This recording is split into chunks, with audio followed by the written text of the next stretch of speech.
100 years ago, near the end of the Great War, the story of the Lost Battalion takes center stage. The name Lost Battalion is a misnomer generated by New York newspapers. The troops' location was always known. They weren't lost, they were neglected, first by their commanders and then by history.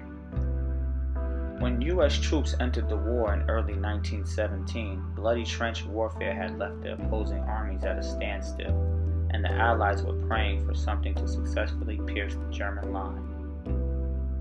When orders to renew the attack came down through channels to Major Whittlesey, with apprehension he said, "All right, I'll attack, but I doubt you'll ever see me or my men again." Whittlesey led his battalion of 554 men into battle that day. The only problem was that the units on either side didn't keep up, and soon Whittlesey and his men were cut off in a steep ravine. They quickly ran out of food and water. They ran low on ammunition.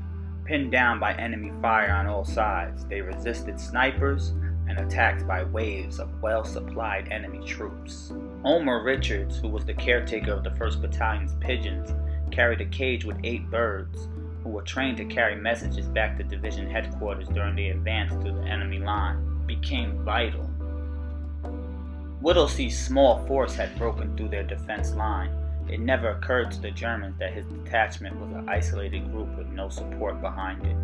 When morning came, the Germans had no trouble surrounding the circle of vastly outnumbered Americans and cutting off their line of communication. By noon on October 3rd, Whittlesey realized that they were surrounded. A head count showed that after the casualties of the morning, there were only 550 men left in the forest, including some who had been severely wounded. Their mission was to hold their position at all costs. No falling back. Whittlesey sent a carrier pigeon to his division's headquarters. The pigeon delivered the message, but the general could do nothing for him. Later, a barrage of friendly fire from their own headquarters exploded into the middle of their position.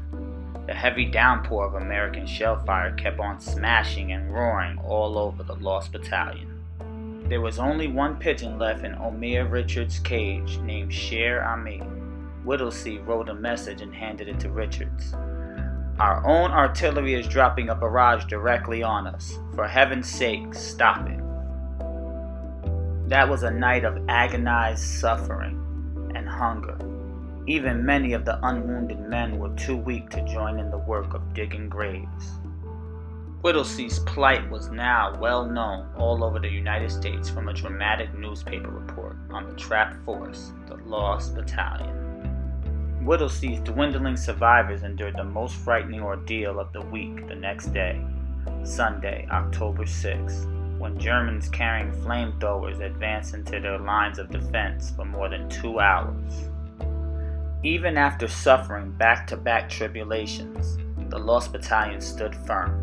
At one point, the Germans messaged Whittlesey and his men to surrender, and Whittlesey and 2 of his officers smiled and said, "They're begging us to quit. They're more worried than we are." As darkness fell that night, Whittlesey wondered how they could survive through another day. Ammunition had almost run out, and the men were too weak and tired to dig any more graves. The next morning, the Germans were gone, and the 5-day siege had ended with no surrender. Whittlesey was the first man of the war to receive the Medal of Honor. Charles Whittlesey and his men found themselves heroes upon their return home. Yet that was a distinction ill-suited for Whittlesey, and he tried hard to avoid it. His fame and severe case of PTSD followed him constantly. Whittlesey booked a passage on a vacation steamer to Cuba, telling no one of his plans. At about 11:30 p.m. on the night of November 26, 1921, Charles Whittlesey politely excused himself from his table, strolled out the door into the darkness, and jumped over the side of the ship and committed suicide. His body was never found.